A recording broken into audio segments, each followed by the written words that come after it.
So I'm now going to show you how to transplant and repot an Agapanthus that's been divided from another pot into a new one.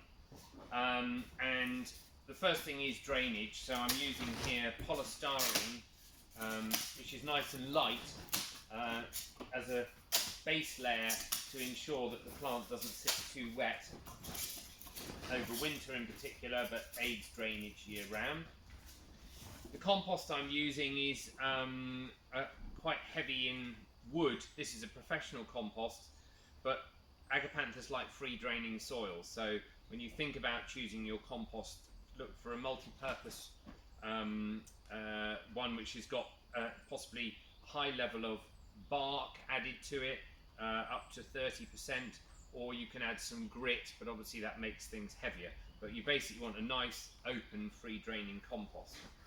So here's the division that's been cut earlier. This one's been cut with an electric saw, and one important thing to do is to leave the wound that you've produced in the base of the rhizome to heal. So leave this at least overnight to allow it to dry out. The plant will get a bit stressed, and you will therefore see that your the leaves may be a bit yellow. But what we would propose you do is just cut them back by about half before you repot. Like so.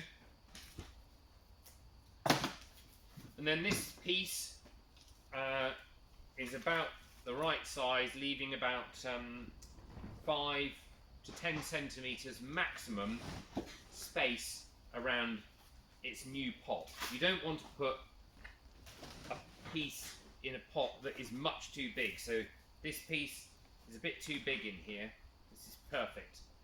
You could split this down further if you wanted to put this into 2 or 3 pieces, or into smaller pots, but we're just going to leave this one as a whole one, which will establish a bit quicker.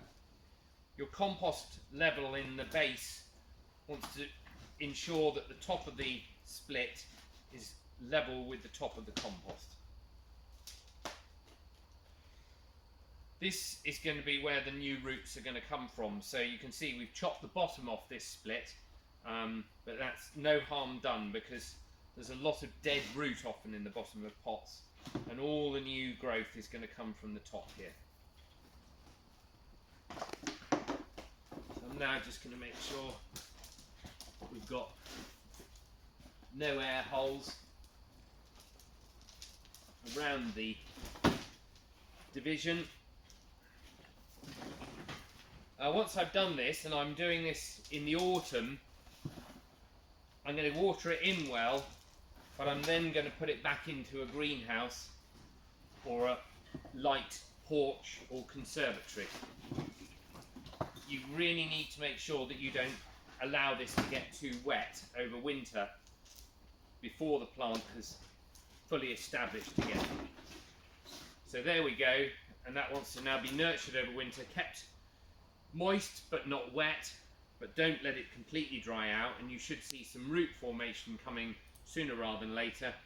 And you should get some flowers next year, but there is a chance from a newly potted division that you won't get flowers in the first year, so you just need to be a little bit patient about that. Good luck.